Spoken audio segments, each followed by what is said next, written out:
Welcome to Burlap Teachers. Enjoy the video. In this video, I will show how to draw a Jeep Wrangler easy.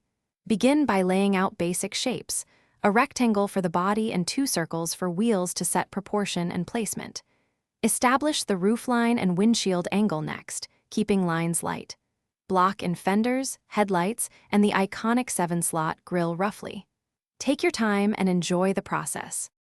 Start with a clean sheet and draw a rectangle for the body, then add a smaller cabin box on top to find the overall shape. Place 2 circles for wheels and align them with the base of the body so the Jeep sits naturally. Draw a roof guideline and a center line to keep symmetry when adding the grille and door details. Light construction lines make refinement easier later on. Now refine the Jeep Wrangler by carving in the signature 7-slot grille and the bumper shape beneath it. Add round headlights, side mirrors, and door seams, keeping details bold but simple for an easy method. Define wheel hubs and sketch fender curves to suggest thickness.